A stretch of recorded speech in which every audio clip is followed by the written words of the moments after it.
There's no court order in place preventing the lawyers in the Deshaun Watson litigation from sharing with media any, some, or all of the deposition transcripts generated in the case. So, yesterday on USA Today, there was a story that traced directly to Tony Buzbee, who represents the 22 individuals who have sued Deshaun Watson. Watson, while testifying under oath last week, admitted that Ashley Solis, that's the first of the 22 plaintiffs who went public, she cried at the end of the massage. He texted her an apology. He was grilled about that. He admitted that she cried. I don't think that fact was in dispute, but he admitted she cried. He claimed he didn't know what it was about.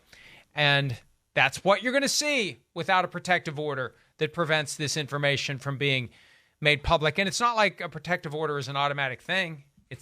You have to have grounds for it. Usually in cases like this, civil cases, the transcripts from the depositions that are taken in advance of trial are public documents and can be shared with the media.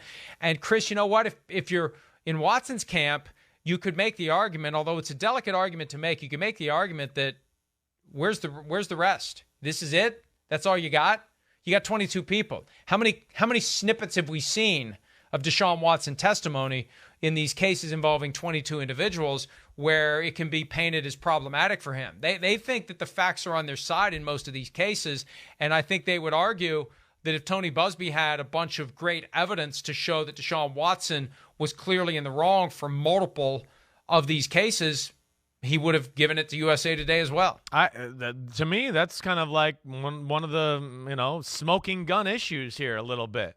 I know a lot of people yesterday, and Mike, I do want to ask you this: was that a horrible admission yesterday that he did that? And I was a little surprised by the reaction of social media, like that was it. Now, he's guilty, and I want to be like, I was a little more like you, like. Is this the best we're going to get here? Is this it? Right. And again, I'm not trying to be insensitive and anything, but I am a little surprised by that aspect as well.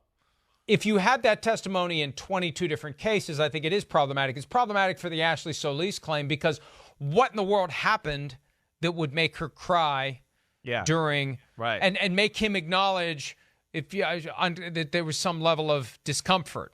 What would be when you couple that with her claims about what happened, it does make her case stronger, but you got 21 others. And my point is this, from Watson's perspective, if there was problematic testimony that supported the case, they could say, well, where is it? It's not there. So, this is, we'll defend this case as best we can, but we got 21 others and we feel confident about those. It's all a mess because at the end of the day, you're going to have 22 trials.